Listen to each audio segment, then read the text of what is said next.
turn this down to something a little more reasonable. It's meant to just be nice, chill background music.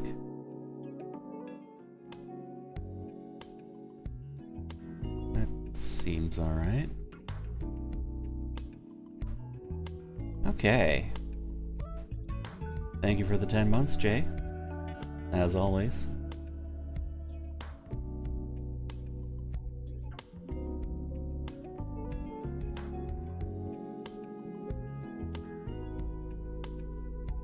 I don't know about you, but if I'm reading, I need the music to be as quiet as possible when I'm doing other stuff. But I do like it being there. It's always fun. Could chill music be turned down slightly? Is it down enough right now, or does it need more down?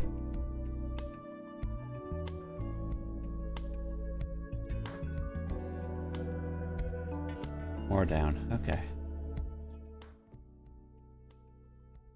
How about right there? Too down? Or down enough?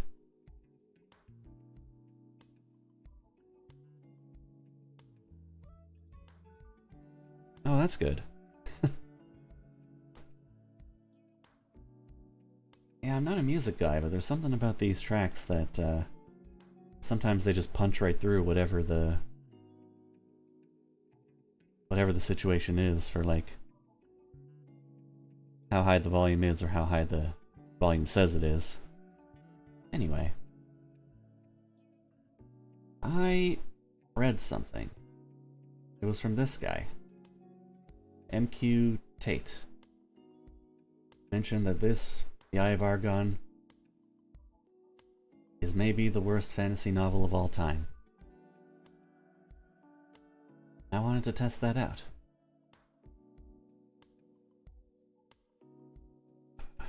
So, I grabbed myself a cup of coffee.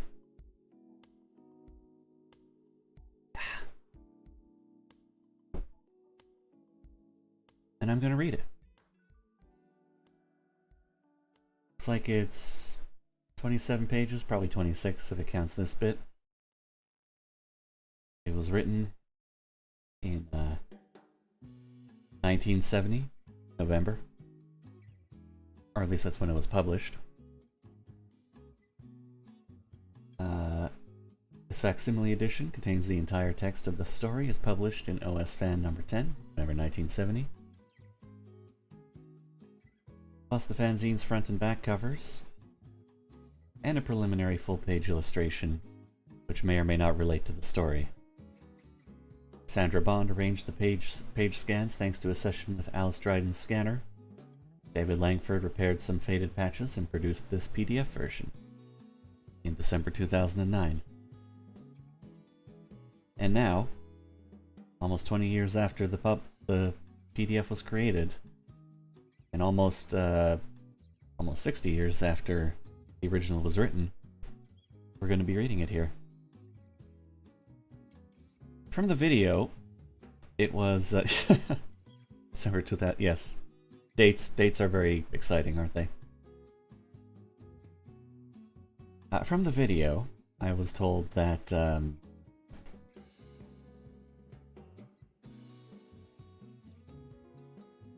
there's a bit of mystery behind this piece of fiction, where we're not entirely sure if this guy was serious. We know that the author was apparently 16 years old when he wrote this, so kind of a Christopher Paolini situation, where he wrote the first Aragon book in at the age of 16. Which I was always very impressed by. And Aragon was like, it was okay. I read it, I was entertained. Then I read Eldest and I was entertained. But Eldest is, I think, where I dropped off because there were some plot contrivances that I just could not agree with. Plus the movie was bad. This fellow, Jim Thace, at least I think that's how it's pronounced, Not gonna go with thighs or thighs.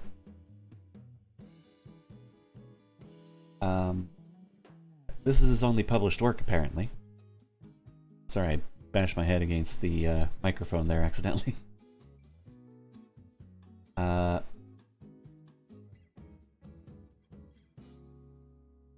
question of whether he was for real comes about in that, like, there are accounts of this guy saying that he was, like, kind of upset by the reception of this work in the fanzine, and he apparently never published anything else after this. And I find that, well, that also, either he was, like, shamed out of it, or this was in fact a pseudonym, perhaps a Ebony Darkness Dementia Ravenway situation, or is it Ebony Dementia Darkness Ravenway? I'm not sure. That famous Harry Potter self-insert author who never outwardly said that they were faking it the whole time, but their work was so tremendously out there that people kind of caught on after a while that, like, no, this lady can't be serious. And that could be the case with Jim Theis. He could, in fact, be multiple people. We'll never know.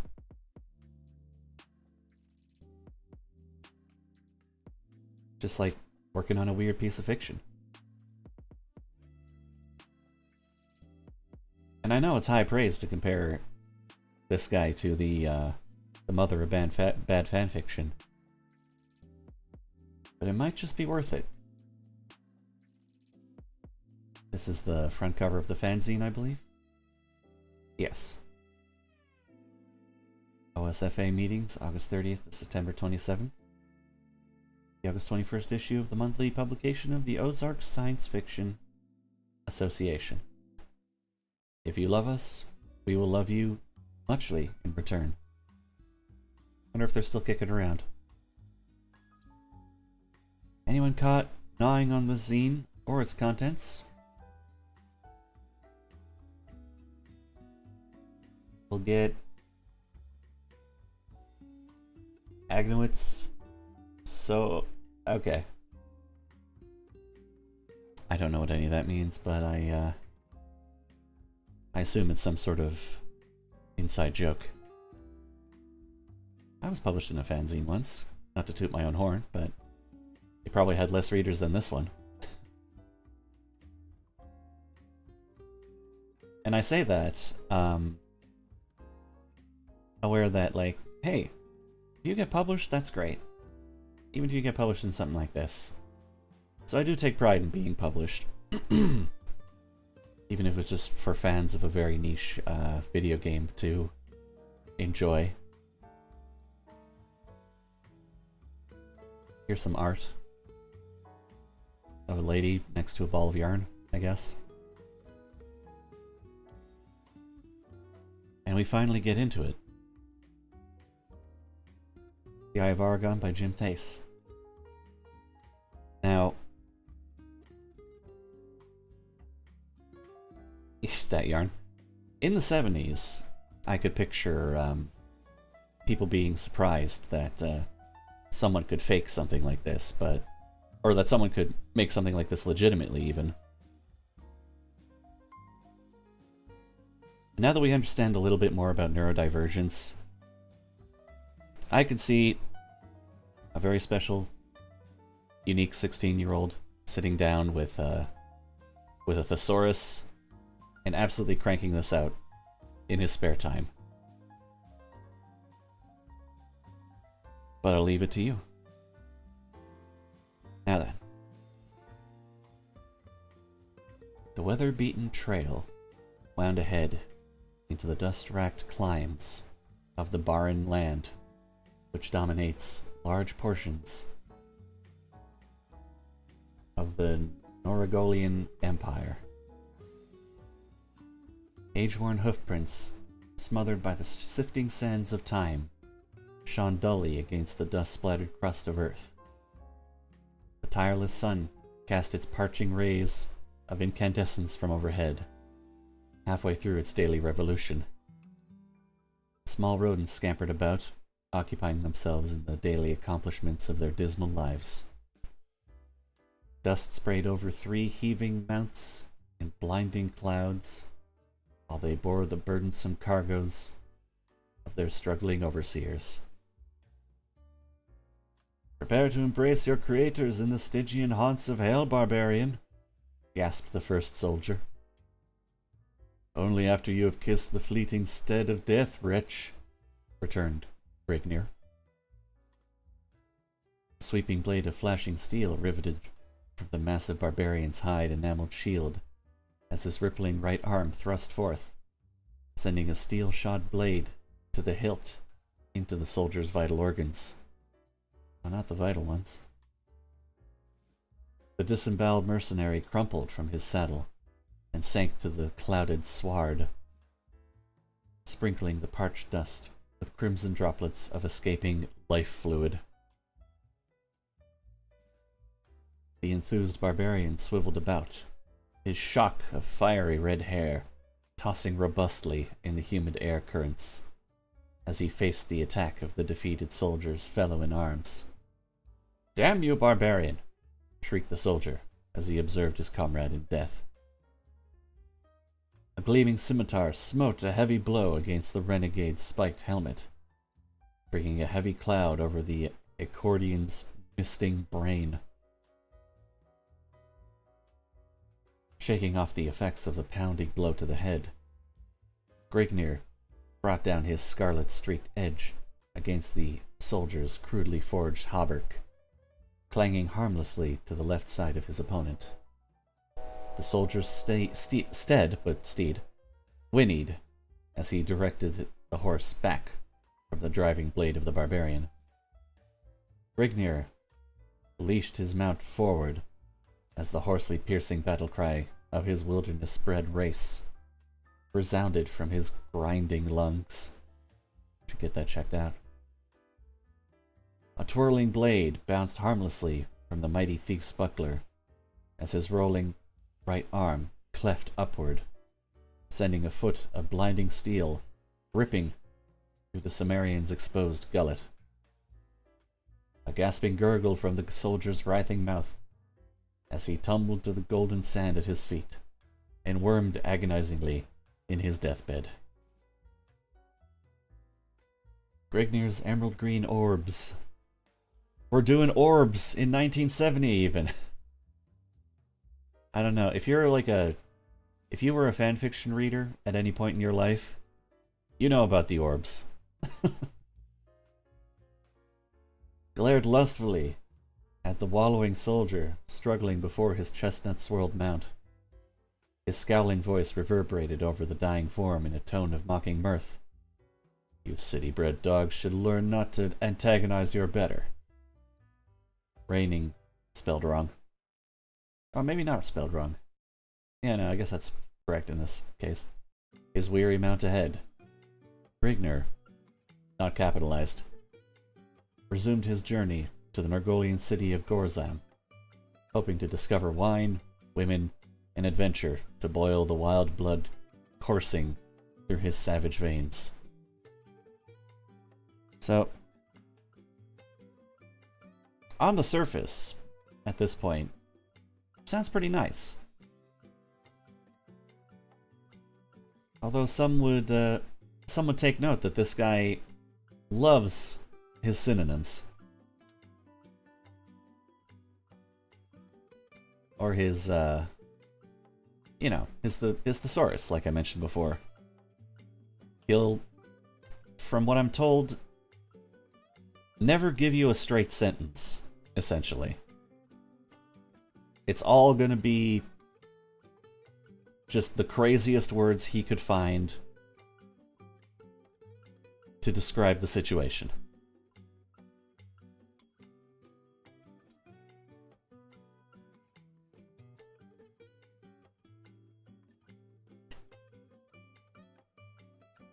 And I believe he only uses the word said about 2 or 3 times, if that video was correct. Which is something that I've been guilty of in the past as well, but you learn that, no, just saying that they said something is fine. They don't have to cry, they don't have to groan.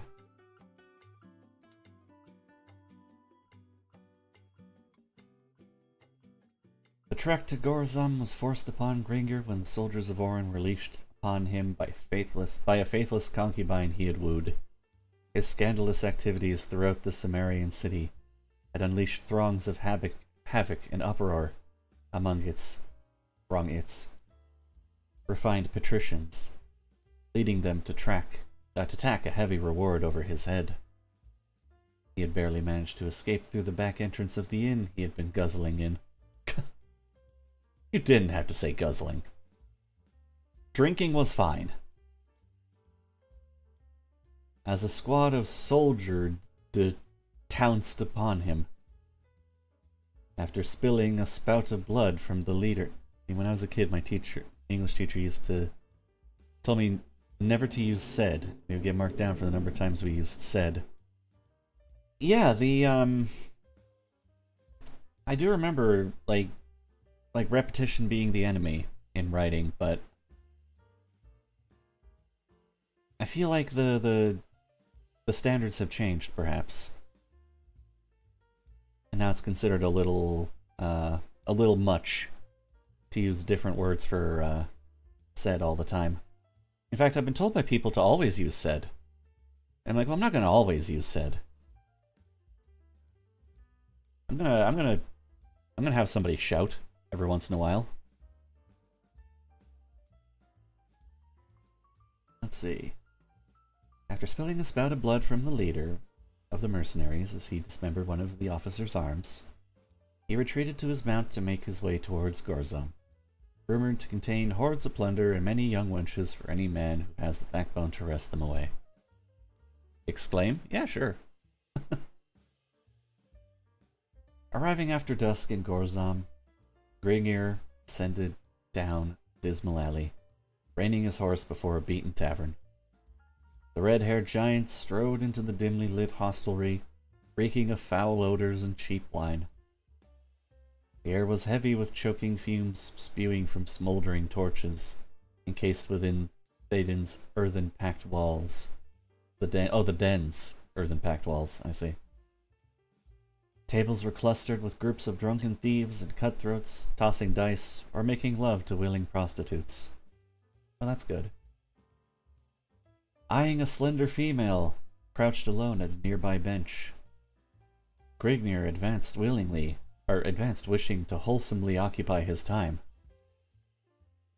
The flickering torches cast weird shafts of luminescence, dancing over the half-naked harlot of his choice, her stringy orchid twines of hair swaying gracefully over the lithe opaque nose, as she raised a half-drained mug to her pale red lips. Glancing upward, the alluring complexion noted the stalwart giant as he rapidly approached. Thought he was kind of... Alright, I guess he's rapidly approaching. The barbarian is rapidly approaching. A faint glimmer sparked from the pair of deep blue ovals of the amorous female as she motioned toward Gringor, enticing him to join her. Barbarian seated himself upon a stool at the wench's side, exposing his body, naked save for a loincloth, brandishing a long steel broadsword, an iron-spiraled battle helmet, and a thick leather sandals to her unobstructed view. His only armor is the helmet? It's a good thing the enemy aimed at it then. Hey, you can chat. I would love to hear what the peanut gallery has to say about this. And a loincloth. Is that armor? Armor enough, I suppose. Thou hast need to occupy your time, barbarian? Questioned the female. Only if something worth offering is within my reach, stated Grignir, as his hands crept to embrace the tempting female, who welcomed them with open willingness. "From where do you come, barbarian? And by what are you called?" gasped the complying wench, as Grignir smothered her lips with the blazing touch of his flaming mouth. Alright, man. Didn't really feel like a gasping kind of sentence to me. The engrossed Titan ignored the queries of the inquisitive female. Stop calling them females. Pulling her towards him and crushing her and crushing her sagging nipples to his yearning chest. Don't crush them. That's not good. Without struggle, she gave in, winding her soft arms around the harshly bronzed hide of Grignir. Grignir corded shoulder blades, as his calloused hands caressed her film protruding busts. "You make love well, wench," admitted Grignir, as he reached for the vessel of potent wine his charge had been quaffing. A flying... They didn't really make love at all. She has busts? Yeah. We don't know what's going on in the barbarian world. A flying foot caught the mug Grignir had been taken hold of, sending its blood-red contents sloshing over a flickering crescent. Leashing tongues of bright orange flame to the foot-trodden floor. Cool. "Remove yourself, Sarah. The wench belongs to me," blabbered a drunken soldier, too far consumed by the influence of his virile brew to take note of the superior size of his adversary. Grignir lithely bounded from the startled female, his face lit up to an ashen red ferocity, and eyes locked in a searing feral blaze toward the swaying soldier. He was way less angry at the dudes trying to kill him. "To hell with you, braggart," bellowed the angered accordion, as he hefted his finely honed broadsword.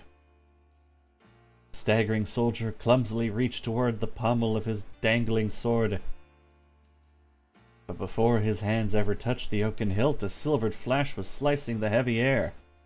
The thews of the savage's lashing right arm bulged from the glistening bronzed hide as his blade bit deeply into the soldier's neck, loping off the confused head of his senseless tormentor.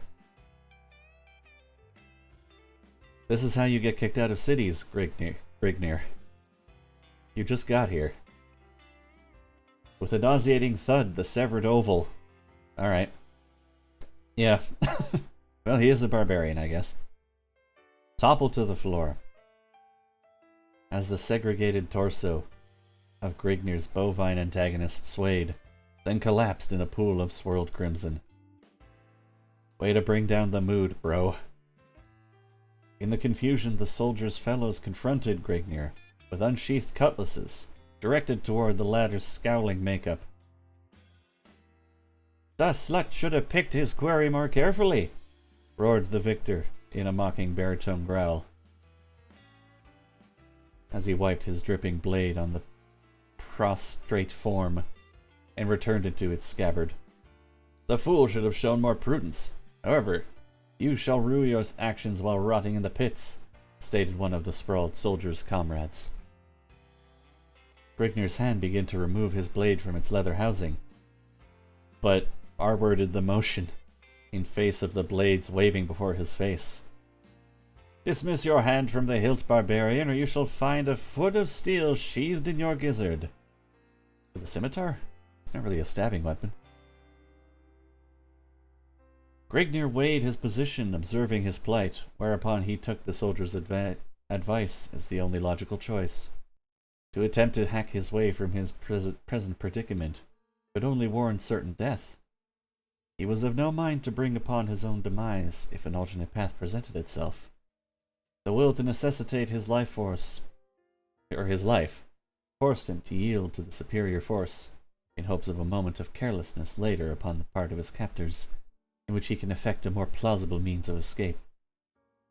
You may steady your arms, I will go without a struggle. Your decision is a wise one, yet perhaps you would have been better off had you forced death. The soldier's mouth wrinkled into a sadistic grin of knowing mirth, as he prodded his prisoner on with his sword point.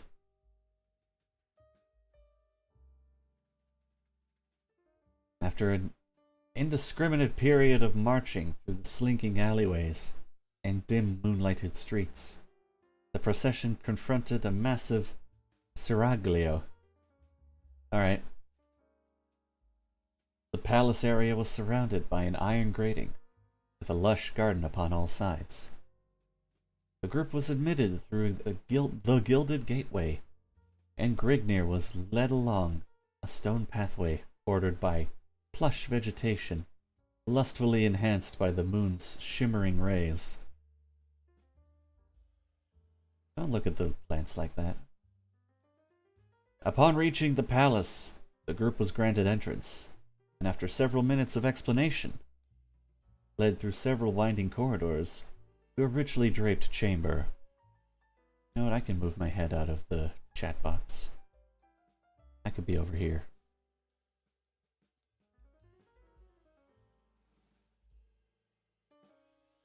Confronting the group was a short, stocky man seated upon a golden throne. Tapestries of richly draped regal blue silk covered all walks of the chamber, while the steps leading to the throne were plated with sparkling white ivory. The man upon the throne had a naked wench seated at each of his arms, and a trusted advisor seated in back of him. I was? Nice. At each corner of the chamber, a guard stood at attention, with upraised pikes supported in their hands, golden chainmail adorning their torso is, and barred helmets emitting scarlet plumes shrouding their heads. The man rose from his throne to the dais surrounding it. His plush turquoise, without a knee robe, dangled loosely from his chunky frame.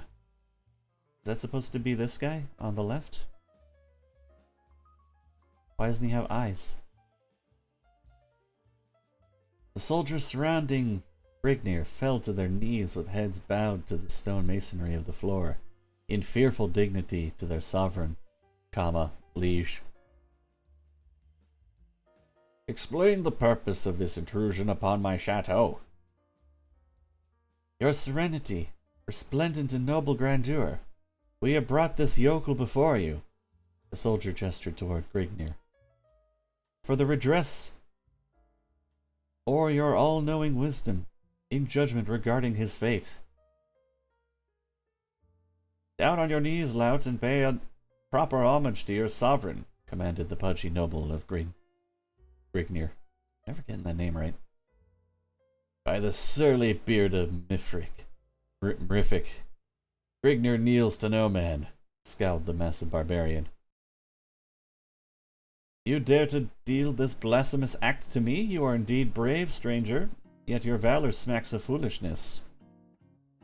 I find you to be the only fool, sitting upon your pompous throne, enhancing the rolling flabs of your belly in the midst of your elaborate luxury, and the soldier standing at Grignir's side smote him heavily in the face with the flat of his sword, cutting short the harsh words and knocking his battered helmet to the masonry with an echoing clang. That's like half his clothing. The paunchy noble's sagging round face flushed suddenly pale, then hastily lit up to a lustrous cherry-red radiance. His lips trembled with malicious rage, while emitting a muffled, sibilant gibberish. His sagging flabs rolled like a tub of upset jelly, then compressed as he sucked in his gut in an attempt to conceal his softness. Apparently they would pass this around at conventions back in the day to see who could read it the longest without laughing. I'm doing pretty well right now. The prince regained his statue. Not stature? Alright. Then spoke to the soldiers surrounding Grignir. His face conforming to an ugly expression of sadistic humor. Why'd it change? Might have run out of paper. Paper's been slightly... Oh no, that's the same color. But that's not the same color. I don't know. I like the change. It helps my addled millennial brain pay attention. Take this uncouth heathen to the vault of misery, and be sure that his agonies are long and drawn out before death can release him. As you wish, sire. Your command shall be heeded immediately. I like that they didn't even get to tell him, like, tell the king why this guy was being put before him. Answered the soldier on the right of Grignir, as he stared at the barbarian's seemingly unaffected face. The advisor seated in the back of the noble... In the back of the noble, okay. Slowly rose and advanced to the side of his master, motioning the wenches seated at his sides to remove themselves. He lowered his head and whispered to the noble, Eminence, the punishment... No, yeah, that's punishment. The punishment you have decreed will cause much misery to this scum. Yet it will last only a short time, then release him to a land beyond the sufferings of the human body. Why not mellow him in one of the subterranean vaults for a few days, then send him to life labor in one of your buried mines? To one such as he, a life spent in the confinement of the Stygian pits will be an infinitely more appropriate and lasting torture. The noble cupped his drooping double chin in the folds of his brimming palm, meditating for a moment upon the rationality of the councillor's word then raised his shaggy brown eyebrows and turned toward the advisor, eyes aglow. As always, Agavend, you speak with great wisdom. Your words ring of great knowledge concerning the nature of one such as he, saith the king. The noble turned towards the prisoner with a noticeable shimmer reflecting in his frog-like eyes, and his lips contorting to a greasy grin. I have decided to void my previous decree. The prisoner shall be removed to one of the palace's underground vaults. There he shall stay until I have decided that he is sufficiently simmered, whereupon he is to be allowed to spend the remainder of his days at labor in one of my mines. Upon hearing this, Grignir realized that his fate would be far less merciful than death to one such as he, who was used to roaming the countryside at will. A life of confinement would be more than his body and mind could stand up to. This type of life would be immeasurably worse than death. I shall never understand the ways if your twisted civilization. I simply defend my honor, and am condemned to life confinement by a pig who sits on his royal ass wooing hoarders, and knows nothing of the affairs of the land he imagines to rule? Lectures Grignir? I mean, what were you doing earlier at the club? I'm taking a sip of my coffee now.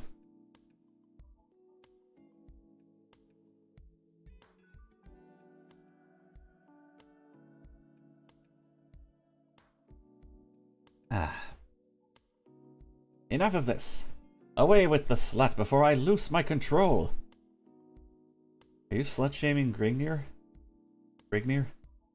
Don't do that.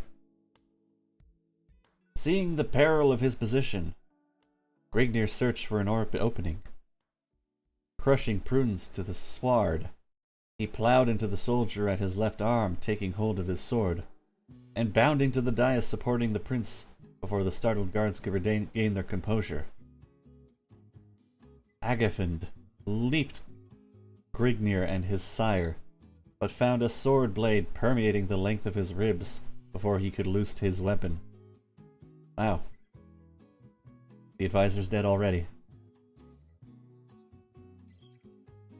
There's the king, I think, smoking a doobie. The councillor slumped to his knees as Grignir slid his crimsoned blade from Agafend's ribcage. The fat prince stood, undulating in insurmountable fear before the edge of the fiery-maned comet, his flabs of jellied blubber pulsating to and fro in ripples of flowing terror. "Where's your wisdom and power now, your majesty?" growled Grignir. The prince went rigid as Grignir discerned him, glazing over his shoulder. He slived to note the cause of the noble's attention, raised his sword over his head, and prepared to leash a vicious downward cleft, but fell short as the haft of a steel-rimed pike clashed against his unguarded skull. Then blackness and solitude, silence enshrouding and ever peaceful, reigned supreme. "Before me, sirrah! Before me as always! Ha ha ha ha!" nobly cackled.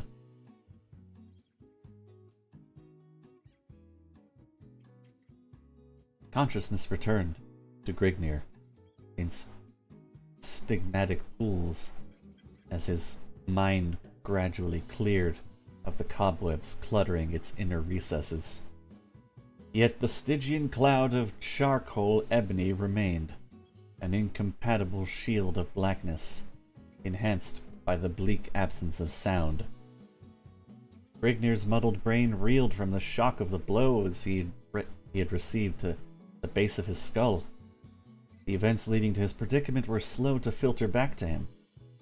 He dickered with the notion that he was dead, and had descended or sunk, however it may be, to the shadowed land beyond the aperture of the grave, but rejected this hypothesis when his memory sifted back within his grips. This was not the land of the dead. It was something infinitely more the precarious. What is going on there? Infinitely more the precarious than anything the grave could offer. Death promised an infinity of peace, not the finite misery of an inactive life of confined torture.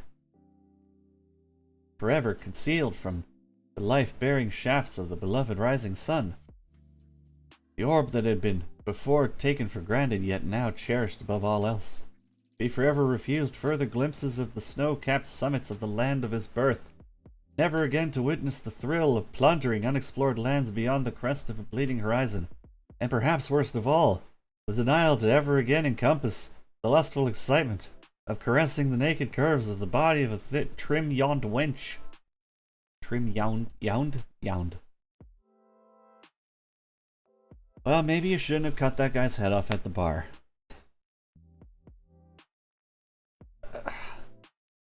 Blah. This was indeed one of the buried chasms of hell concealed within the inner depths of the palace's despised interior. A fearful... The opposite gender is just wenches or females, yeah. And males are sluts, strangely enough. You know what, I'm gonna turn my fans off. I'll be right back.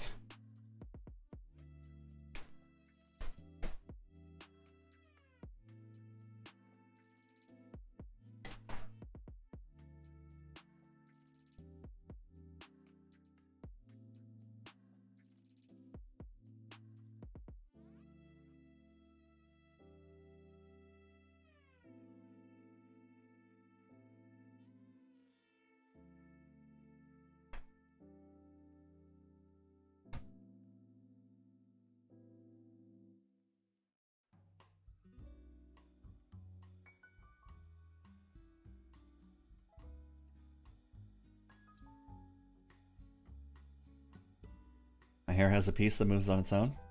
I know. Hi, Pickles. I'm the one who... I rigged all this hair. I love how it turned out. Doing this, just watching it go back and forth. Anyway, Grignir's scared of missing the mountains and the sun and women. This was indeed one of the buried chasms of hell. fearful empty chamber, devised to drive to the brinks of insanity the minds of the unfortunately condemned. Through the inapt solitude of a limbo of listless, dreary silence. A tightly rung elliptical circle of torches cast their wavering shafts, prancing morbidly over the smooth surface of a rectangular, ridged altar. Expertly chiseled forms of grotesque gargoyles, and we're blue now, graced the oblique rim protubrating the length of the grim orifice of death, staring forever ahead into nothingness in complete ignorance of the bloody rites enacted in their presence. Brown, flaking stains decorated the golden surface of the ridge surrounding the altar, which banked to a small slit at the lower right-hand corner of the altar. The slit stood above a crudely pounded pail, which had several silver mesh chalices hanging at its sides. Are you getting all this? There'll be a test later. Dangling at the rim of golden mallet, I guess, the handle of which was engraved with images of twisted faces, and groved at its far end with slots designated for snug hand grip. The head of the mallet was slightly larger than a clenched fist, and shaped into a smooth oval mass. Yeah, I didn't follow any of that either. Encircling the marble altar was a congregation of leering shaman, which is, I guess, shaman plural. Eerie chants of a bygone age, originating unknown eons before the memory of man, were being uttered from the buried recesses of the acolytes' deep lings. Orange paint was smeared in generous globules over the tops of the priests' wrinkled, shaven scalps. Lusher purple satin enclosed their bulging torsos, attached around their waists with silvered silk lashes latched. Jesus. Silvered silk lashes latched with ebony buckles in the shape of amorous, misshaped skulls. Sorry, my bad. Dangling around their necks were oval-fashioned medallions held by thin gold chains, featuring in their centers blood-red rubies which resembled crimson fetish eyeballs. Cushioning their bare feet were plush red felt slippers with, oh, that's nice, with pointed gold spikes projecting from their tips. Situated in front of the altar and directly adjacent to the copper pail was a massive jade idol, a misshaped, hideous bust of the shaman's pagan deity. The shimmering green idol was placed in a sitting posture on an ornately carved golden throne raised upon a round, or a rondivery-plated dais, its bulging arms and webbed hands resting on the padded arms of the seat. Its head was entwined in golden snake-like coils, hanging over its oblong ears, which tapered off to thin hollow points. Its nose was a bulging triangular mass, sunken in at its sides with gaping nostrils. Dramatic beneath the nostrils was a twisted, shaggy-lipped mouth. Shaggy-lipped, giving the impression of a slavering, sadistic grimace. At the foot of the heathen deity, a slender, pale-faced female, naked but for a golden jeweled harness enshrouding her huge, outcropping breasts, supporting long silver laces, which extended to her thigh, stood before pearl white field, noticeable shivers traveling up and down the length of her exquisitely molded body. Her delicate lips trembled beneath the soft, narrow hands as she attempted to conceal herself from the piercing stare of the ambivalent idol. Glaring directly down towards her was the stony, cycloptic face of the bloated deity. Gaping from its single oblong socket was a scintillating, many-faceted scarlet emerald. A brilliant gem... Scarlet emerald? I guess emeralds can be different colors. A brilliant gem seeming to possess a life all of its own.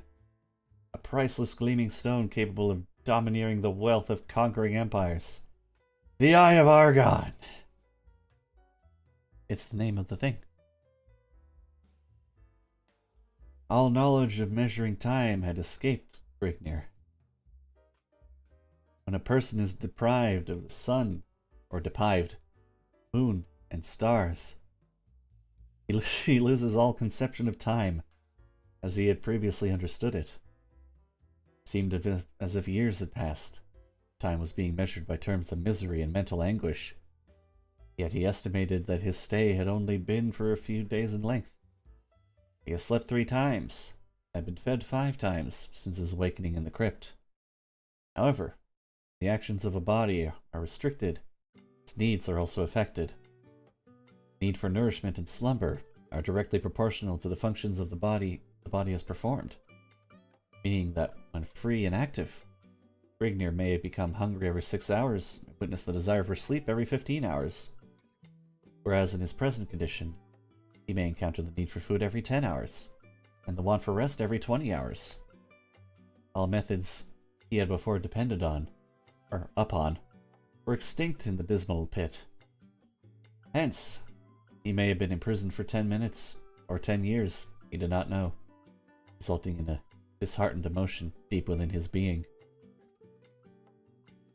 The food, if you can honor the mouldering lumps of fetid mush to that extent, was borne to him by 2 guards who opened a portal at the top of his enclosure, and shoved it to him in wooden bowls, retrieving the food and water bowels from his previous meal at the same time, after which they threw back the bolts on the iron latch and returned to their other duties.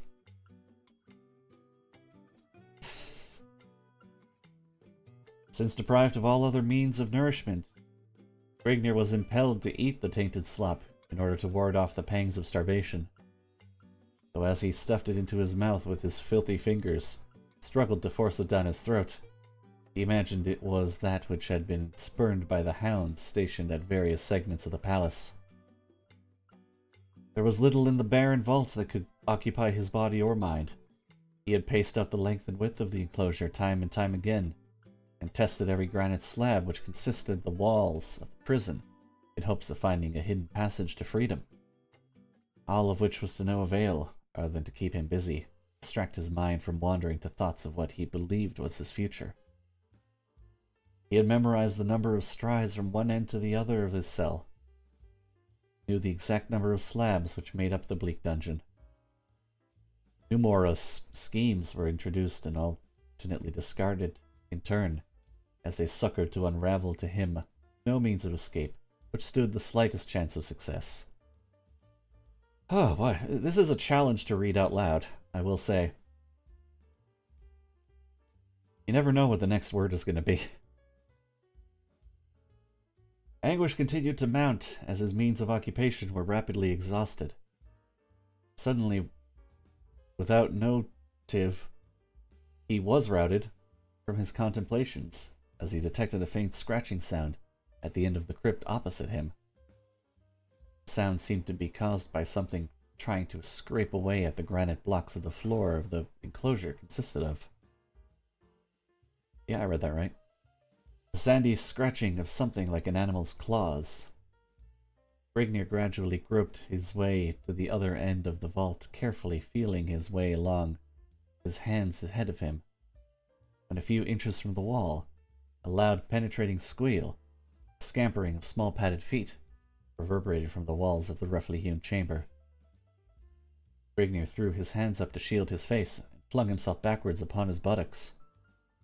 A fuzzy form bounded to his hairy chest, burying its talons in his flesh, while gnashing towards his throat, with its grinding white teeth, its sour fetid breath scorching, and the squirming barbarian's dilating nostrils.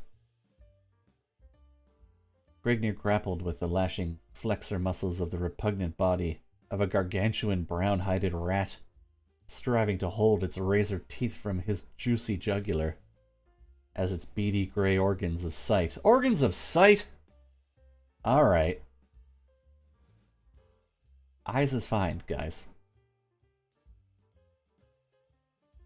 Glazed into the flaring emeralds of its prey. We're yellow. Is that 2 pages? It was.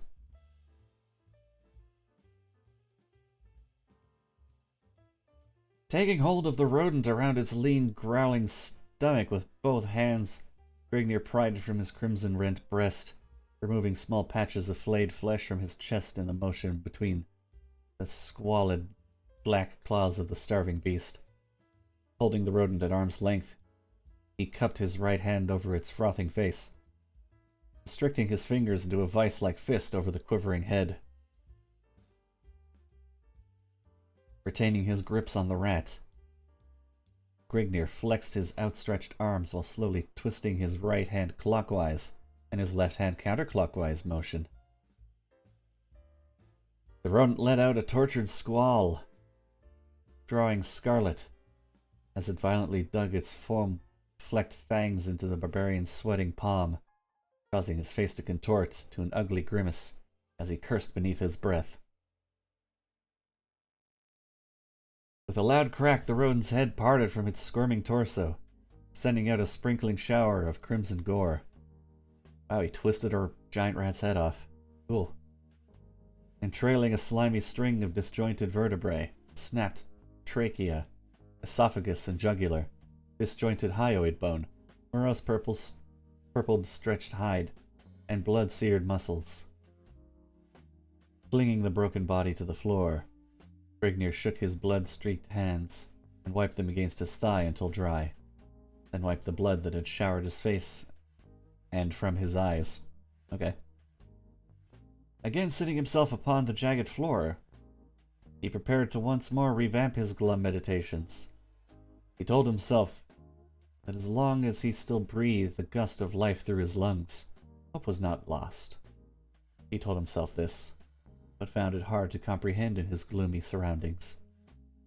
Yet he was still alive, his bulging sinews at their peak of marvel, his struggling mind floating in a mural, of impressed excellence of thought.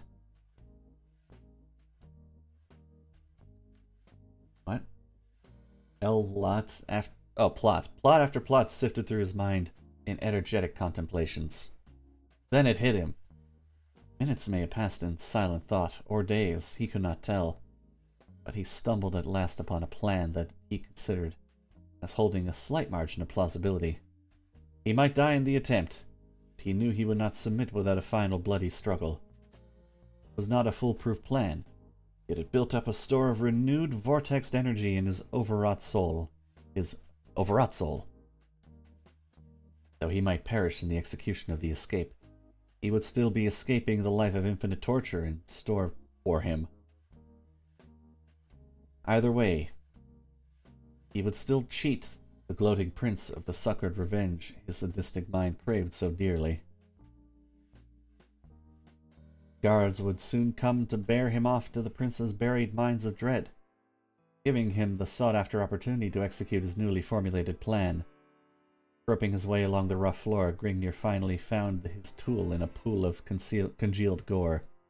The carcass of the decapitated rodent. The tool that the very filth he had been sentenced to spawned. When the time came for action, he would have to be prepared, so he set himself to rending the sticky hulk in grim silence, searching by the touch of his fingertips for the lever to freedom. How did the giant rat... I guess the giant rat must have come in through digging under the bricks, but if it was a giant rat, then would it be giant enough for Grignir to escape through that same hole? Well... Or worse yet, if the rat was there the entire time, how did he not notice? Apparently he'd been walking all the way up and down this place. Oh well. Maybe he's gianter. He is a big guy. It's true. Up to the altar and be done with it, Wedge, ordered a fidgeting shaman as he gave the female a grim stare accompanied by the wrinkling of his lips to a mirthful grin of delight. The girl burst into a slow, steady whimper, stooping shakily to her knees and cringing woefully from the priest, with both arms wound snake-like around the bulging jade shin rising before her scantily attired figure. Her face was redly inflamed from the salty flow of tears sprouting from her glassy, dilated eyeballs.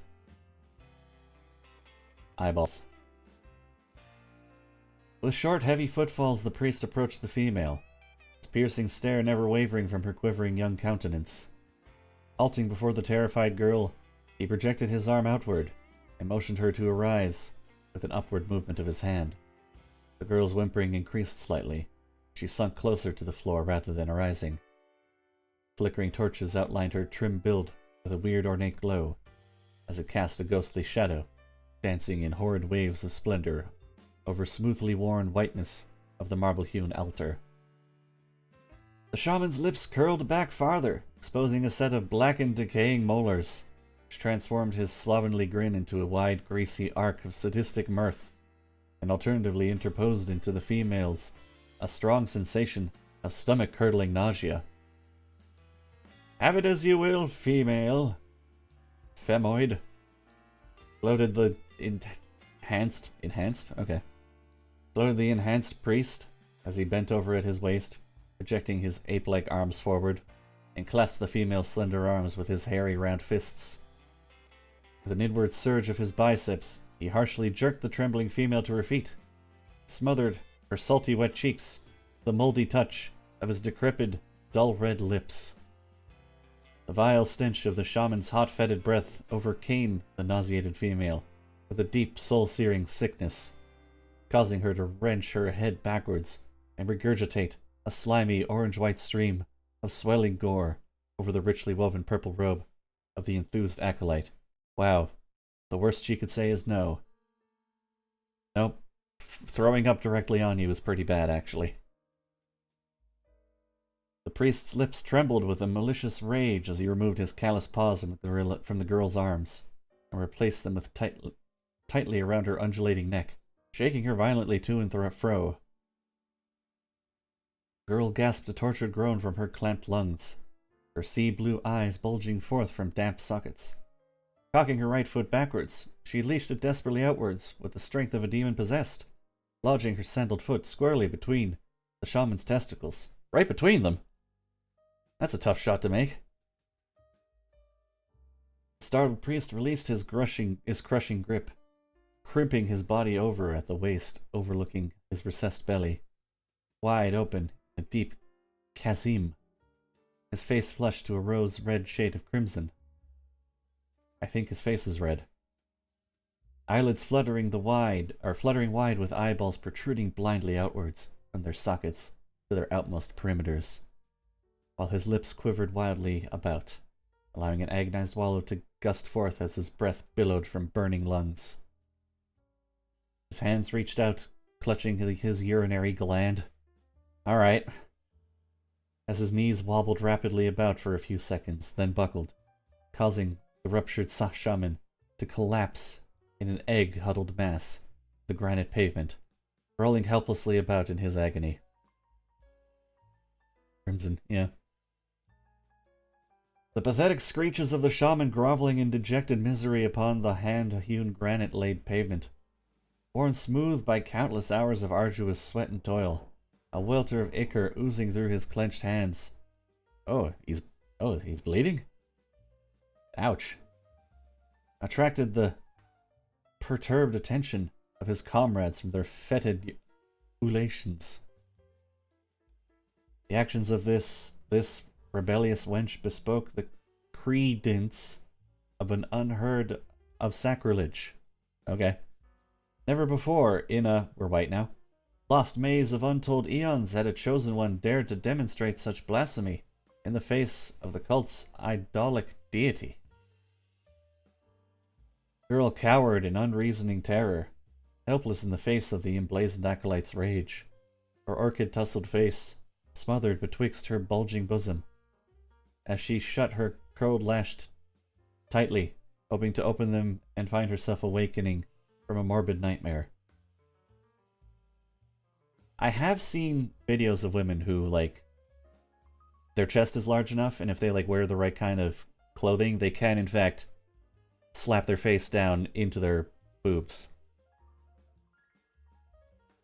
And I see that and I'm like, whoa, that's sick. I can't do that. Oh, not even close. Oh yeah, we're halfway. Maybe even less than halfway.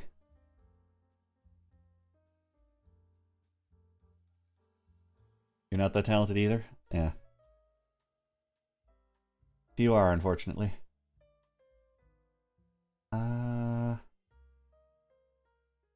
Okay. Yet the hand of destiny decreed her no such mercy. The antagonized pack of leering shaman verging tensely upon her prostrate form, were entangled all too lividly in the grim web of reality. Shuddering from the clammy touch of the shaman as they grappled with her supple form, adze wrenching at her slender arms and legs in all directions, her bare body being molested in the midst of a labyrinth of orange smudges, purpled satin, and mangled skulls, shadowed in an eerie crimson glow. Her confused head reeled, then clouded in a mist of enshrouding ebony, as she lapsed beneath the protective sheet of unconsciousness to a land peach and resign. "Take hold of this rope," said the first soldier, "and climb out from your pit, slut." They're really down with calling the barbarian a slut. I mean, he is just wearing a loincloth. He doesn't even have his helmet anymore. "Your presence is requested in another far deeper hellhole." Grignir slipped his right hand to his thigh, sealing a small opaque object beneath the folds of the G-string wrapped about his waist. It's a G-string? They had those in the 70s? They had those in barbarian times? Alright.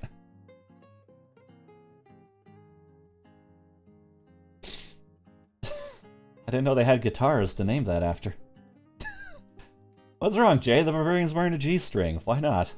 What other class is going to wear bards? I mean, bards will wear them, but barbarians are a close second.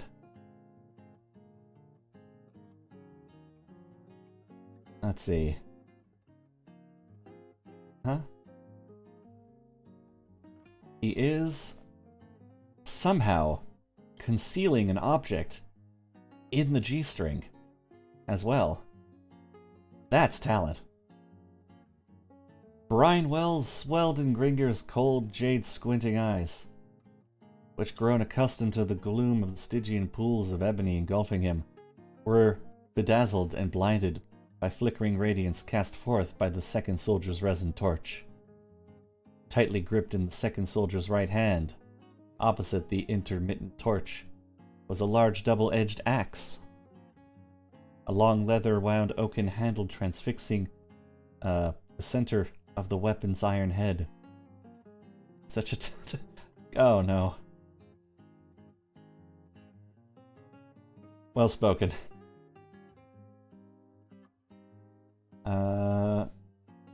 Center of the weapon's iron head.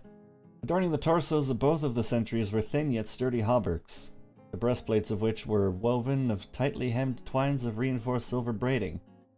Cupping the soldiers' feet were thick leather sandals. Everybody's in sandals. Like, sandals and, like, breastplates?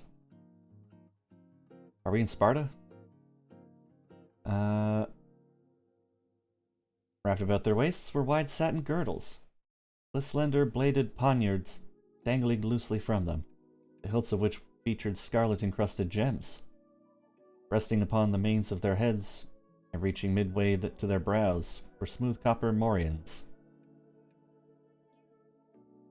Spiraling the lower portion of the helmet were short, upcurved silver spikes, while a golden hump spired from the top of each bassinet, I guess. What? I don't know. Spiky helmet? Maybe? Beneath their chins, wound around their necks and draping their clad shoulders, dangled regal purple satin cloaks, which flowed midway to the soldiers' feet. Hand over hand, feet braced against the dank walls of the enclosure.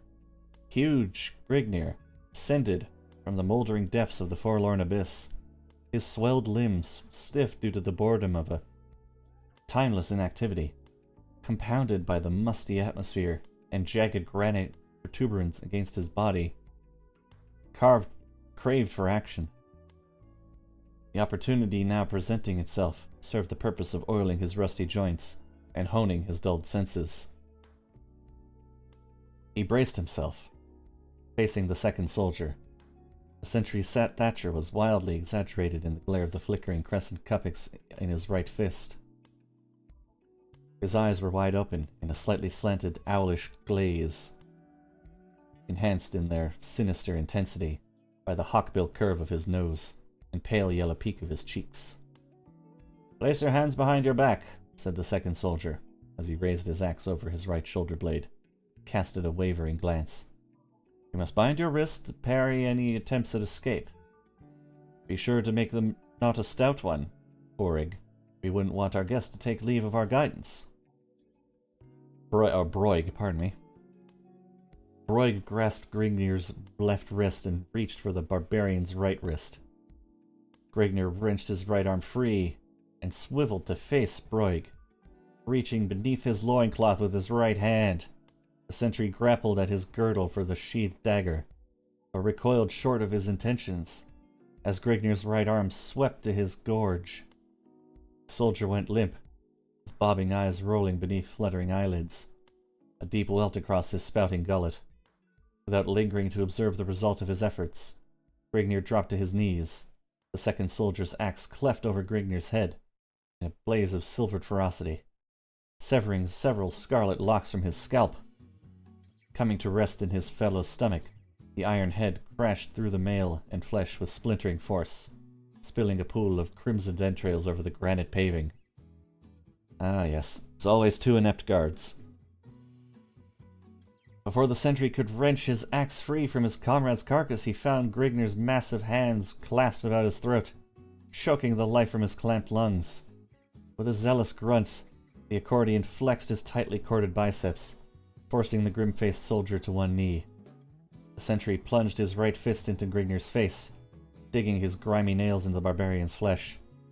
Ejaculating a curse through rasping teeth, Grignir surged the bulk of his weight forward, bowling the besieged soldier over upon his back. The sentry's arms collapsed to his thigh, shuddering convulsively, his bulging eyes staring blindly from a bloated, cherry-red face. Oh wait, what part of the rat did he use as a weapon? Whatever. Probably just a bone that he sharpened into a knife. Rising to his feet, Grignir shook the blood from his eyes, ruffling his surly red mane as a brush fire, swaying to the nighttime breeze. Stooping over the sprawled corpse of the first soldier, literally spur and then sprawled, Grignir retrieved a small white object from a pool of congealing gore. Snorting a gusty billow of mirth, he once more concealed the tiny object beneath his loincloth, the tediously honed pelvis bone of the broken rodent. Returning his attention towards the second soldier, Grignir turned to the task of attiring his limbs. To move about freely through the dim recesses of the castle would require the grotesque garb of its soldiery. Utilizing the silence and stealth acquired in the untamed climes of his childhood, Grignir slink through the twisting corridors and winding stairways, lighting his way with the confiscated torch of his dispatched guardian. Knowing where his steps were leading to, Grignir meandered. He does know where they're going to. Okay. Aimlessly. Okay, apparently he didn't. Never mind. In search of an exit from the chateau's dim confines. The wild blood coursing through his veins yearned for the undefiled freedom of the livid wilderness lands. Ick. Don't know what this guy is. We're green now. Coming upon a fork in the passage, he shrieked. Voices accompanied by clinking footfalls discerned to his sensitive ears from the left corridor.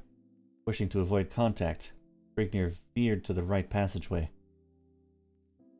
If quested as to the purpose of his presence, his barbarous accent would reveal his identity, being that his attire was not that of the castle's mercenary troops. I thought he was disguised as one of them. Oh, whatever. In grim silence, Grignir treaded down a dingily lit corridor, a stalking panther creeping warily along on padded feet. After an interminable amount of wandering through the dull corridors, no gaps to break the monotony of the cold grey walls, Grignir espied a small winding stairway, descending the flight of arced granite slabs to their posterior. Grignir was confronted by a short hallway leading to a tall, arched wooden doorway. Halting before the teeming portal, Grignir rests his shaggy head sidewise against the barrier. Detecting no sounds from within, he grasped the looped metal handle of the door, his arms surging with tremendous effort of bulging muscles, yet the door would not budge. Retrieving his axe from where he had sheathed it beneath his girdle, he hefted it in his mighty hands with an appeased grunt, and wedging one of its blackened edges into the crack between the portal and its iron-rimmed sill. Bracing his sandaled right foot against the rough, chilly-hewn wall, teeth tightly clenched, Grignir pilivered the oaken haft, employing it as a lever whereby to pry open the barrier. The leather wound hilt bending to its utmost limits of endurance. The massive portal swung open with a grating of snapped latch and rusty iron hinges. Glancing about the dust-swirled room in the gloomily dancing glare of his flickering cresset, Grignir eyed evidences of the enclosure being nothing more than a forgotten storeroom. Miscellaneous articles required for the maintenance of a castle were piled in disorganized heaps at infrequent intervals across the wall opposite the barbarian's piercing stare. Utilizing long, bounding strides, Grignir paced his way over to the mounds of supplies to discover if any articles of value were contained within their midst. Grignir is a man of culture. Finds a storeroom. The GM says it's just like a useless abandoned storeroom, and he's like, I'm gonna check it out.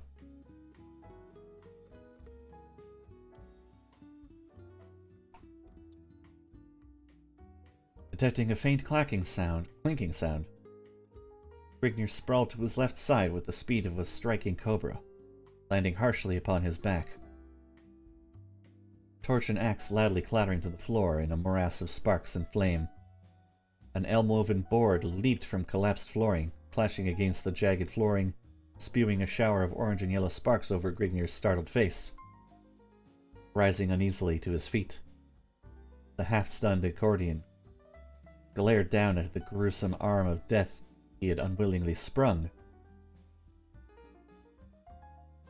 Terrific? Or something? If not for his keen auditory organs and lightning-steeled reflexes, Grignir would have been groping through the shadowed hell pits of the Grim Reaper. He had unknowingly stumbled upon an ancient, long-forgotten booby trap, a mistake which would have stunted the perusal of longevity of one less agile. A mechanism, similar in type to that of a miniature catapult, was concealed beneath two collapsible sections of granite flooring. The arm of the device was 4 feet long, boasting razor-like cleats at regular intervals along its face, with which it was to skewer the luckless body of its would-be victim. Grignir had stepped upon a concealed catch, which released a small metal latch beneath the two granite sections, causing them to fall inward, and thereby loose the spiked arm of death they precariously held in.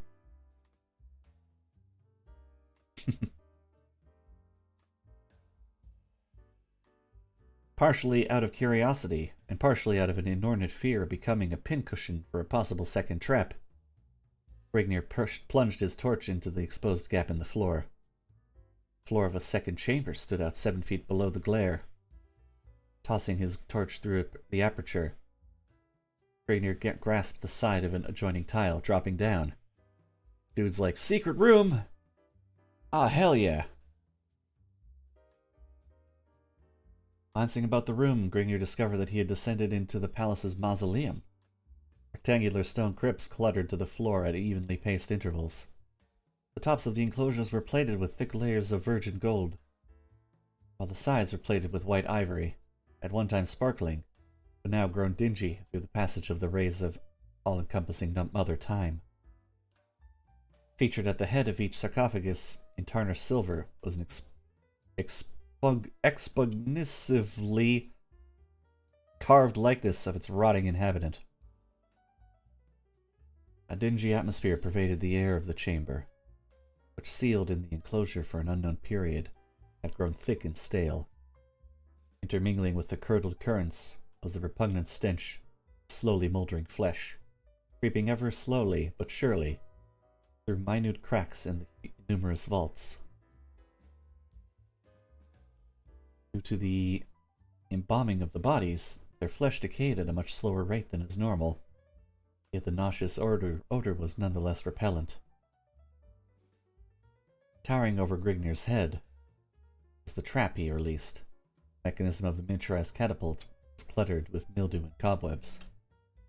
Notwithstanding these relics of antiquity, its efficiency remained unimpinged. I think that's how you say that. To the right of the trap wound a short stairway. Through a recession in the ceiling, a concealed entrance leading to the mausoleum for which the catapult had obviously been erected as a silent, relentless guardian. Climbing up the side of the device, Grignir set to the task of resetting its mechanism. What is wrong with this woman's head?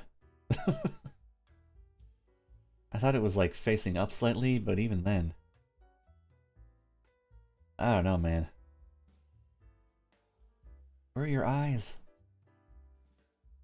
Resetting its mechanism. In the event that a search was organized, it would prove well to leave no evidence of its presence open to wandering eyes. Besides, it might even serve to dwindle the size of an opposing force. Descending from his perch, Grignir was startled by the faintly muffled scream of horrified desperation.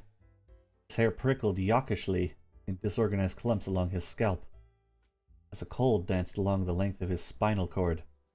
No moral/mortal barrier, human or otherwise, was capable of arousing the numbing sensation of fear inside of Grignir's smoldering soul. However, he was overwrought by the forces of the barbarian's instinctive fear of the supernatural. His mighty thews had always served to adequately conquer any tangible foe, but the intangible was something distant and terrible. Dim, horrifying, "We're purple!" Or pink. It's hard to tell.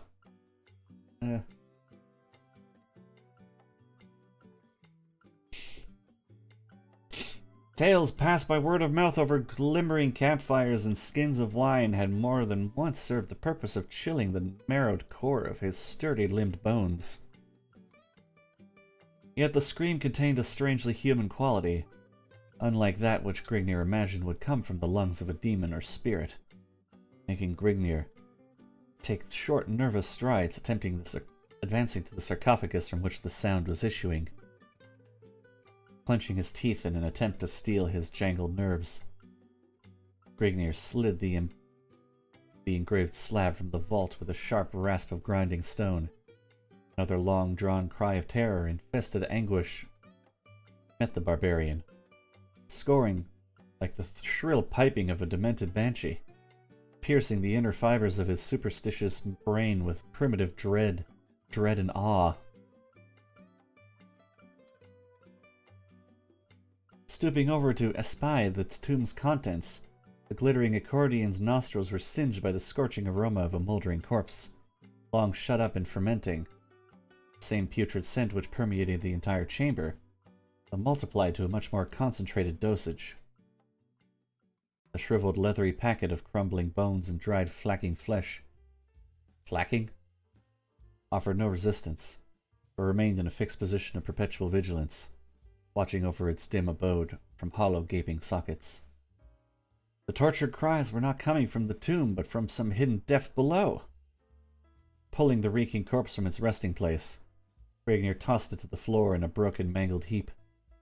Upon one side of the crypt's bottom was attached a series of tiny hinges, while running in parallel along the opposite side of a convex railing-like protuberance, laid so as to appear as a part of the interior surface of the sarcophagus. Raising the slab upon its bronze hinges, long removed from the gaze of human eyes, Grignir perceived a sense which caused his blood to smolder, not unlike bubbling molten lava.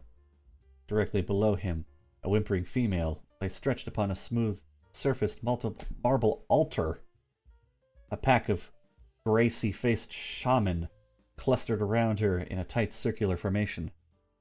Crouched over the girl was a tall, pot-bellied priest, his face dominated by a disgusting open-mouthed grimace of sadistic glee. Glad to hear that his balls are feeling better. Suspended from the acolyte's clenched right hand was a carven oval-faced mallet, which he waved menacingly over the girl's shadowed face, incoherent gibberish flowing from his grinning, thick-lipped mouth. The face of the amorphous, broad-breasted... Wait, what? She's amorphous? Okay. And the face of the amorphous, broad-breasted female stretched out alluringly before his gaping eyes, the universal whim of nature filing a plea of despair inside of his white-hot soul.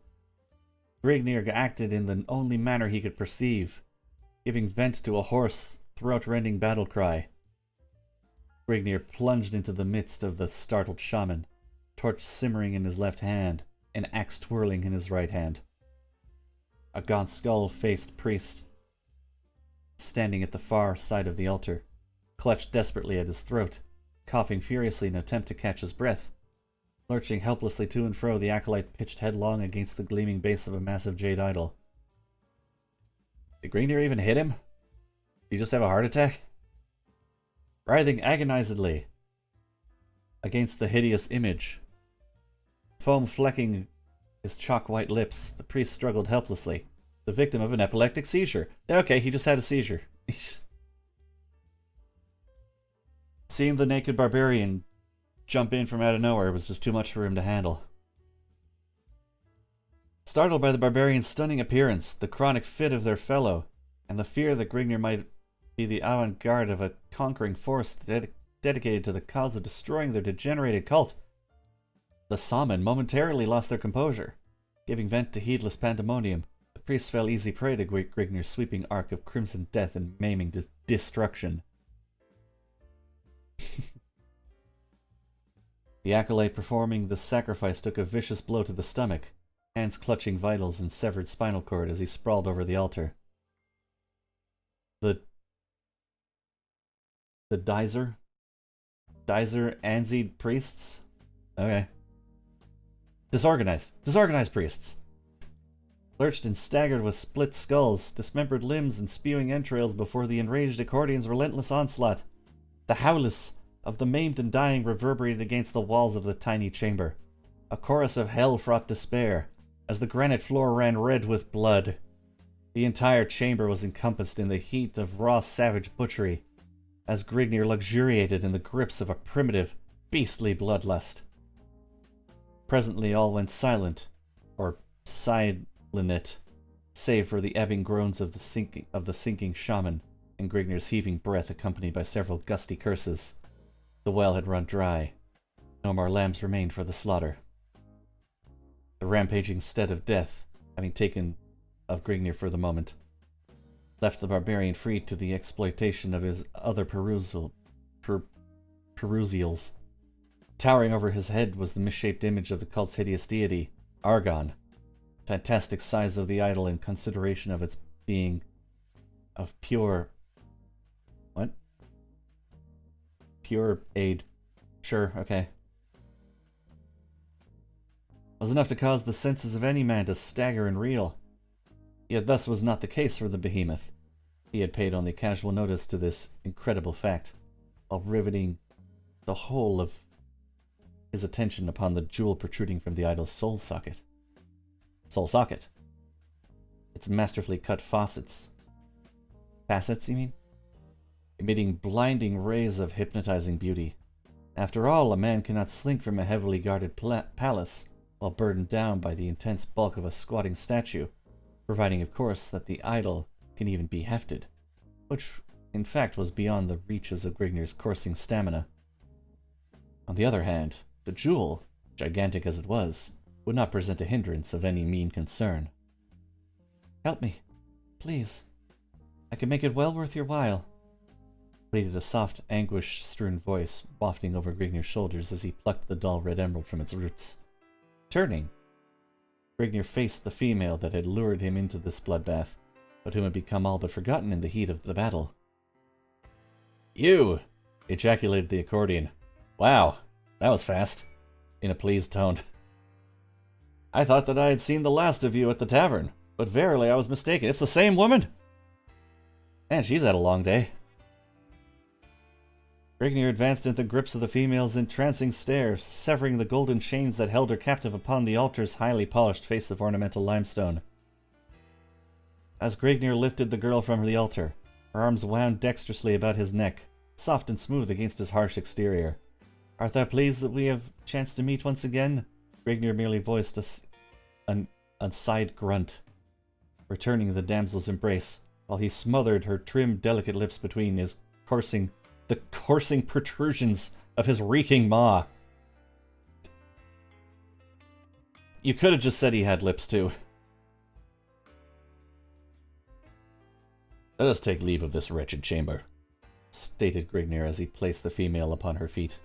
She swooned a moment, causing Grignir to give her support, then regained her stance. "Art thou able to find your way through the accursed passages of this castle?" Horrific. Every one of the corridors of this damned place are identical. Oh, that was Grignir talking, apparently. "Aye, I was at one time a slave of Prince Agafim. His clammy touch sent a sour swill through my belly. My efforts reaped a harvest. I gained the pig's liking whereby he allowed me the freedom of the palace. It was through this means that I eventually managed to escape of the place. Or palace. It was a simple matter to seduce the sentry at the western gate. His trust found him with a dagger thrust his ribs," the wench stated whimsically. "Damn, girl. What were you doing at the tavern whence I discovered you?" asked Grignir as he lifted the female through the opening into the mausoleum. "I had sought to lay low from the palace's guards as they conducted their search for me. The tavern was seldom frequented by the palace guards, and my identity was unknown to the common soldiers. It was through the disturbance that you caused that the palace guards were attracted to the tavern. I was dragged away shortly after you were escorted to the palace." "Good going, dude!" "What are you called by, female?" Never open with that. "Carthena, daughter of Mincardos, Duke of Barwego, whose lands border along the northwestern fringes of Gaurzum. I was paid as homage to Agafim upon his 38th year," husked the femme. "And I am called a barbarian," grunted Grignir in a disgusted tone. Oh my god. "Aye, the ways of our civilization are in many ways warped and distorted. But what is your calling?" she queried, bustily. Some huge knockers on that question. I guess.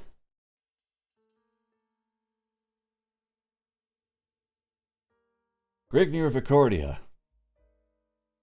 "Ah, I have heard vaguely of Accordia. It is the hill country to the far east of the Nergolian Empire. I have also heard Agafim curse your land more than once when his troops were routed in the unaccustomed mountains and gorges," saith she. "Aye, my people are not tarnished by petty luxuries and baubles. They remain fierce and unconquerable in their native climes." After reaching the hidden panel at the head of the stairway, Grignir was at a loss in regard to its operation. His fiercest heaves were as pebbles against burnished armor. Carthena depressed a small symbol included within the elaborate design upon the panel, whereupon it slowly slid into a cleft in the wall.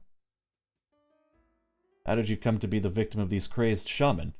quested Grignir, as he escorted Carthena through the piles of rummage on the left side of the trap.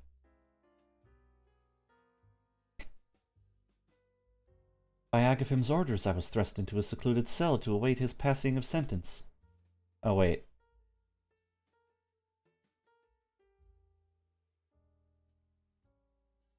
Oh, I see. No, it is her. Okay.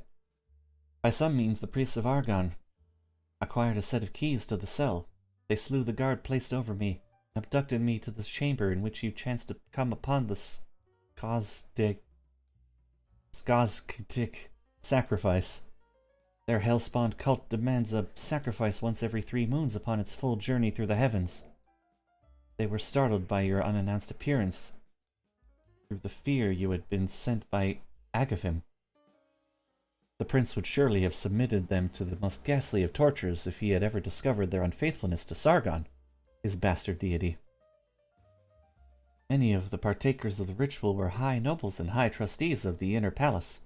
Agaphim's pitiless wrath would have been unparalleled. "They have no more to fear of Agaphim now," bellowed Grignir in a deep, mirthful tone, a gleeful smirk upon his face. "I have seen that they were delivered from his vengeance." Engrossed by Carthena's graceful stride and conversation, Grignir failed to take notice of the footfalls rapidly approaching behind him, as he swung aside the arched portal linking the chamber with the corridors beyond. A maddened, bloodlusting screech reverberated from his eardrums. Seemingly utilizing the speed of thought, Grignir swiveled to face his unknown foe. With gaping eyes and widened jaws, Grignir raised his axe above his surly mien, but he was too late! Time for another sippy.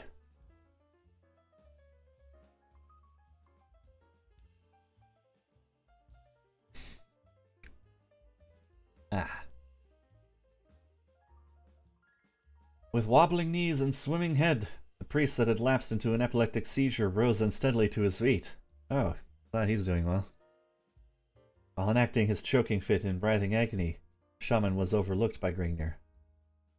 The barbarian had mistaken the seizure for the death throes of the acolyte, allowing the priest to avoid his stinging blade. The sight that met the priest's inflamed eyes nearly served to sprawl him upon the floor once more. The sacrificial sat it grim. Okay. Blood-splattered silence. Oh, it sat in grim, blood-splattered silence, all around him, broken only by the occasional yelps and howls of his maimed and butchered fellows. Above his head rose the hideous idol, its empty socket holding the shaman's infuriated gaze. His eyes turned to a stony glaze with the realization of the pillaged blasphemy. Due to his high susceptibility following the seizure, the priest was transformed into a raving maniac, bent solely upon wreaking vengeance. That's not what happens to people with epilepsy. Be nice. With lips curled and quivering, a crust of foam dripping from them, the acolyte drew a long, wicked-looking, jewel-hilted scimitar from his silver girdle and fled through the aperture in the ceiling, uttering a faintly perceptible ceremonial gibberish. A sweeping scimitar swung towards Grignir's head in a shadowed blur of motion. With axe raised over his head, Grignir prepared to parry the blow, while gaping wide-eyed in open-mouthed perplexity. Suddenly, a sharp snap resounded behind the frothing shaman. The scimitar, halfway through its fatal sweep, dropped from a quivering, nerveless hand, clattering harmlessly to the stonage, cutting his screech short with a bubbling, red-mouthed gurgle. The lacerated acolyte staggered under the pressure of the released springboard. "Oh, the trap got him!" After a moment of hopeless struggling, the shaman buckled, sprawling face down in a widening pool of blood and entrails, or blood and entrails. Chekhov's gun. Oh, we're orange now. His regal purple robe blending enhancingly, okay, with the swirling streams of crimson. Terrific! I thought I had killed the last of those dogs, muttered Grignir, in a half-apathetic state. Nay, Grignir, you doubtlessly grew careless while giving vent to your lusts. But let us not tarry any long, lest we overtax the fates. The path leading to freedom will soon be barred. The wretch's cries must certainly have attracted unwanted attention, the wench mused. By what direction shall we pursue our flight? Up that stair and down the corridor a short distance is the concealed entrance to a tunnel seldom used by others than the prince, and known to few others save the palace's royalty. It is used mainly by the prince when he wishes to take leave of the palace in secret. It is not always the prince's best interest to leave his chateau in public view. Even while under heavy guard, he is often assaulted by hurling stones and rotting fruits. Commoners have little love for him, lectured the Nera lady. Okay. It's amazing that they would ever have left a pig like him become their ruler. I should imagine that his people would rise up and crucify him like the dog he is. Alas, Grignir, it is not as simple as that. His soldiers are well paid by him. So long as he keeps their wages up, they will carry out his damned wishes. Crude implements of the common folk would never stand up under an onslaught of forged blades and protective armor. They would be going to their own slaughter, stated Carthena to a confused but angered Grignir as they topped the stairway. Yet how can they bear to live under such oppression? I would sooner die beneath the sword than live under such a dog's command, added Grignir, as the pair stalked down the hall in the direction opposite that which Grignir had come. But all men are not of the same mold that you were born of. They chose to live as they are so as to save their filthy necks from the chopping block, returned Carthena in a disgusted tone as she cast an appeased glance towards the stalwart figure at her side, whose left arm was wound dexterously about her slim waist, his slowly waning torch casting their images in intermingling wisps as it dangled from his left hand.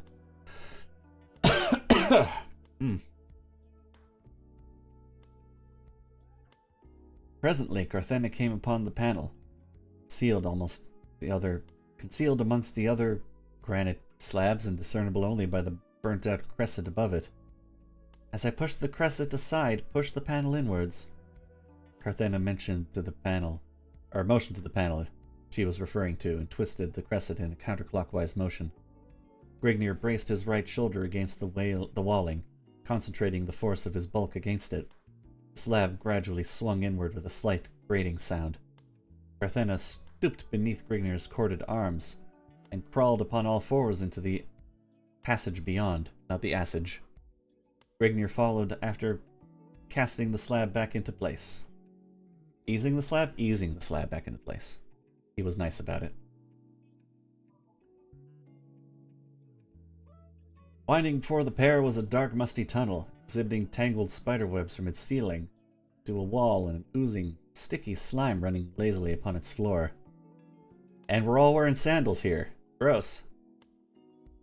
Hanging from the chipped wall upon Grignir's right side was a half-moldered corpse, its grey flacking arms held in place by rusted iron manacles.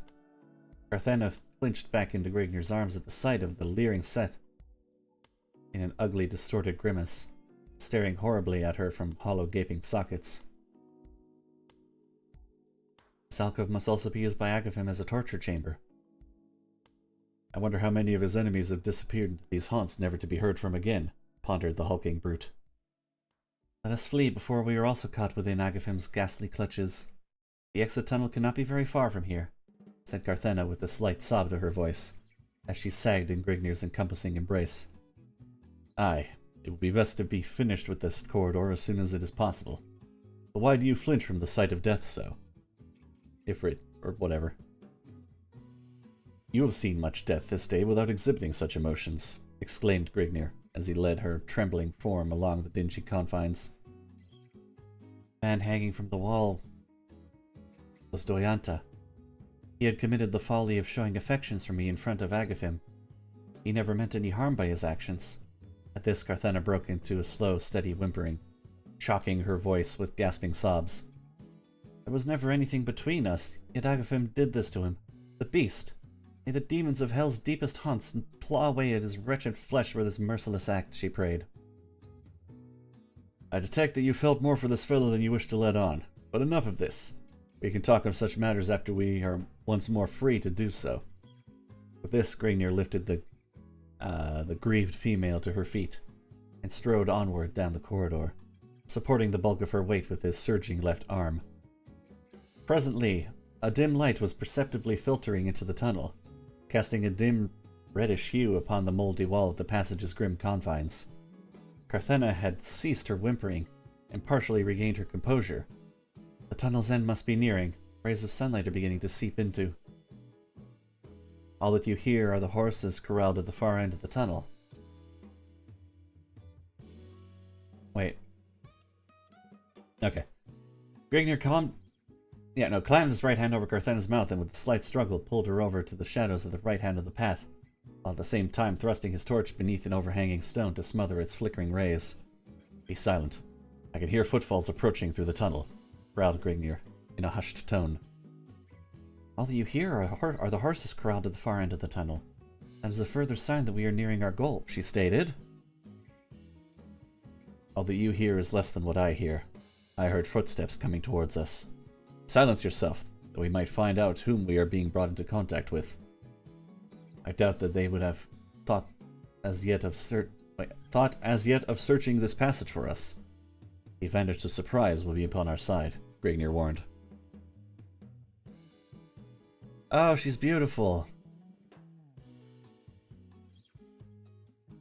Carthena cast her eyes downward, ceased any further pursuit towards conversation, an irritating habit which she had gained an amazing proficiency.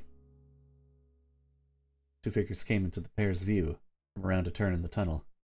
Seafoam green? I think so. My eyes are burned out by the orange, so I can't really tell. Let's see. Two figures came into the pair's view from around a turn in the tunnel. They were clothed in rich, luxuriant silks and rambling on in conversation while ignorant of their crouching foes waiting in ambush ahead. That barbarian dog is cringing beneath the weight of the lash at this very moment, sire. He shall cause no more disturbance. Aye, and so it is with any who dare to cross the path of Sargon's chosen one, said the second man. But the peasants are showing signs of growing unrest. They complain that they cannot feed their families while burdened with your taxes. I shall teach those sluts the meaning of humility. Order an immediate increase upon their taxes. They dare to question my sovereign authority? Ha! They shall soon learn what true oppression can be. I will... A shadowed bulk leapt from behind a jutting promontory as it brought down a double-edged axe with the sped of a striking thought. One of the nobles sagged lifeless to the ground, skull split to the teeth.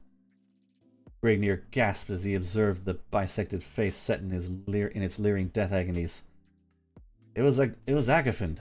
The dead man's comrade, having recovered from his shock, drew a jewel-encrusted dagger from... Wait, what? Yeah, Agafind was the guy who... Grignir, like, killed the shit out of earlier. Anyway. The dead man's comrade, having recovered from his shock, drew a jewel-encrusted dagger from beneath the folds of his robe and lunged towards the barbarian's neck. Grignir spun at the sound from behind and smashed down his crimson axe once more. His antagonist lunged howling to a stream of stagnant green water, gasping a sprouting stump that had once been a wrist. Grignir raised his axe over his head and prepared to finish the incomplete job, but was deterred halfway through his lunge by a frenzied screech from behind. Carthena leapt to the head of the writhing figure, plunging a smoldering torch into the agonized face. The howls increased in their horrid intensity, stifled by the sizzling of roasting flesh, then died down until the man was reduced to a blubbering mess of squirming, insensate flesh. Damn, you just torched the king's face to death? Awesome. Grignir advanced to Carthena's side, wincing slightly from the putrid aroma of charred flesh that rose in a puff of thick white smog throughout the chamber. Carthena reeled slightly, staring dazedly downward at her gruesome handiwork. I had to do it. It was Agaphim. I had to, she exclaimed. Sargon should be more careful of his right-hand men, added Grignir, a smug grin upon his lips. But to hell with Sargon for now. The stench is becoming bothersome to me. With that, Grignir grasped Carthena around the waist, leading her around the bend in the cave and into the open. You left that other guy alive, though. He's lost an arm, or he lost a hand, but he's probably still going around. A ball of feral red was rising through the mists of the eastern horizon, dissipating the slinking shadows of the night. A corral stood before the pair, closing two grazing mares. A corral. It's a corral, not a coral. But it's spelled like coral. Grignir reached into a weighted-down leather pouch dangling at his side and drew forth the scintillant red emerald he had obtained from the bloated idol. Raising it towards the sun, he said, "We shall do well with bauble, eh?" Okay. Carthena gaped at the gem, gasping in a terrified manner. The Eye of Argon. Oh, Kala! At this, the gem gave off a blinding glow, then dribbled through Grignir's fingers in a slimy red ooze. Grignir stepped back, pushing Carthena behind him. The droplets of slime slowly converged into a pulsating jelly-like mass. A single opening transfixed the blob, forming into a leech-like maw. Then the hideous transgressor of nature flowed towards Grignir, a trail of greenish slime lingering behind it. I thought it was a red emerald. Whatever. The single gap puckered repeatedly, emitting a ghastly sucking sound. Oh, it's a leech. Grignir spread his legs into a battle stance. Don't do that! Steeling his quivering thews for a battle royale with a thing he knew not how to fight. Carthena wound her arms around her protector's neck, mumbling, "Kill it! Kill!" while her entire body trembled. How is he supposed to fight if your arm's around his neck? The thing was almost upon Grignir when he buried his axe into the grisly maw. It passed through the blob and clanged upon the ground. Grignir drew his axe back with a film of yellow-green slime clinging to the blade. The thing was seemingly unaffected. Then it started to sluice up his leg. Ew. The hairs upon his nape stood on end from the slimy feel of the thing's bully bulk. Okay. The nautious-sucking sound became louder, and Grignir felt the blood being drawn from his body. With each hiss of hideous pucker, the thing increased in size. It is a leech, it's leeching you. Grignir shook his foot about madly and attempted to dislodge the blob. But it clung like a leech. See? Still feeding upon his rapidly draining life fluid. He grasped with his hands, trying to rip it off, but only found his hands entangled in a sticky glue-like substance. The slimy thing continued its puckering, now having grown to the size of Grignir's leg from its vampiric feast. Grignir began to reel and stagger under the blob, his chalk-white face and faltering muscles attesting to the gigantic loss of blood. Carthena slipped from Grignir in a death-like faint, a marrow-chilling scream upon her red, rubish lips. In final desperation, Grignir grasped the smoldering torch upon the ground and plunged it into the reeking maw of the Travis tree. A shudder passed through the thing. Grignir felt the blackness enclosing upon his eyes, but he held on with the last ebb of his rapidly waning vitality. He could feel its grip lessening as the hideous gurgling sound erupted from the writhing maw. The jelly-like mass began to bubble like a vat of boiling tar, as quivers passed up and down its entire form. And I think this was the... Yes, this was apparently the last page that people knew about for a long time, but they eventually discovered this final page. Like, it was a real cliffhanger for a long time.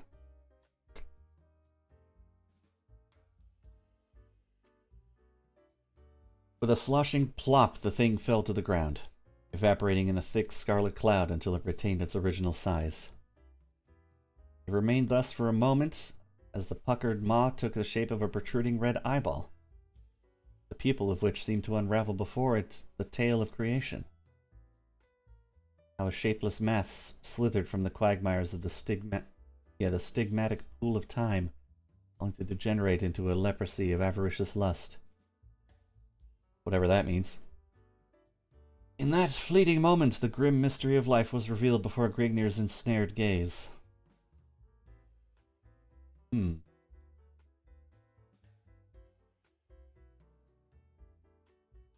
Okay. The eyeball's glare turned to a sudden plea of mercy, a plea for the whole of humanity.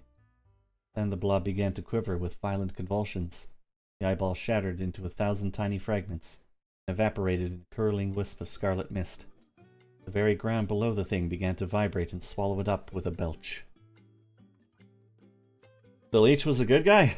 The leech just wanted to teach Grignir about history. The thing was gone forever. All that remained was a dark red blotch upon the face of the earth, blotching things up, as blotches tend to do.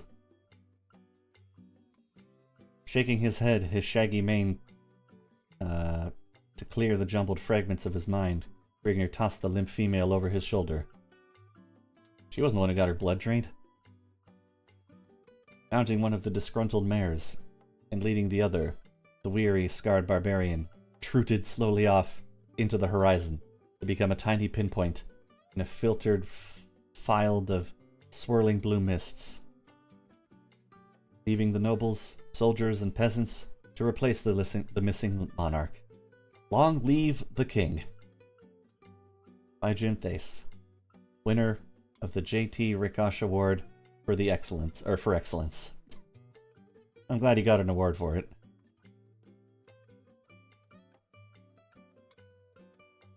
Wowee.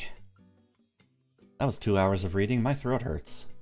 I probably shouldn't have done this while there was like smoke from a forest fire going over the country. Oh well, I survived. Who are you? Are you the guy who wrote it? Douglas O'Clark, Famous Avenue, blah blah blah. Printed matter. Okay. It's interesting seeing how fandom has evolved over time. Like we got web pages and stuff like that, but this is like typewritten, hand drawn, different colored pages because you're just looking to pick up whatever you want. This is before D&D even existed. But nerds were still around. Still making stuff. Still making weird stuff. Like this. Well, I'm glad to see that Grignr is okay. And that,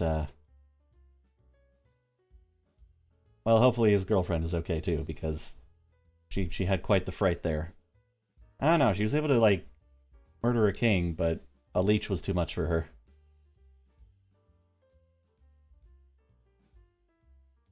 Very interesting.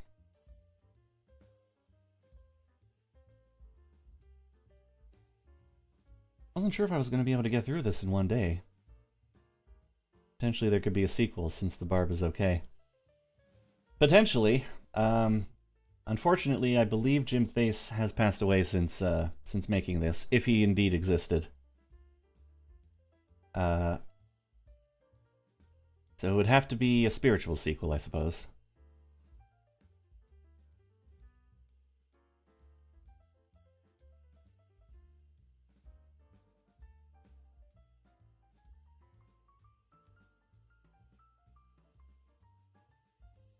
Yeah, you will be missed, Jim Thace.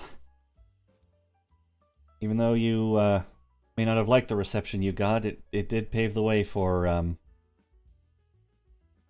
lot of fun fandom going forward. And it taught me a little bit about the origins of basically barbarian fiction, because I've never read Conan. It's interesting to see things like barbarians having good reflexes and barbarians being scared of, like, being superstitious and scared of ghosts. Those are all things that still exist in barbarian fiction today.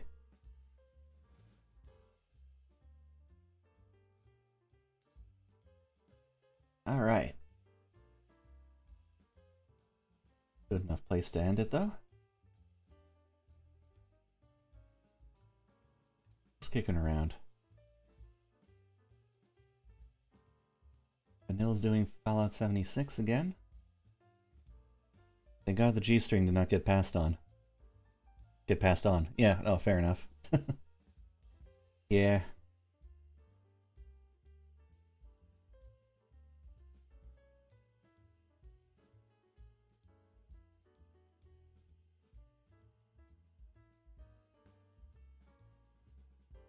Now barbarians tend to wear loincloths, and they even tend to wear shirts a lot of the time. You want to have a bit of armor.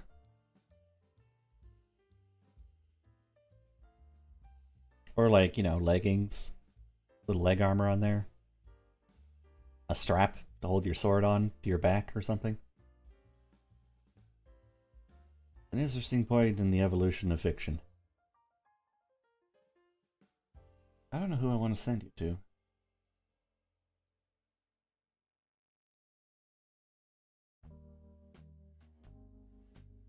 Click duo? Sure, why not?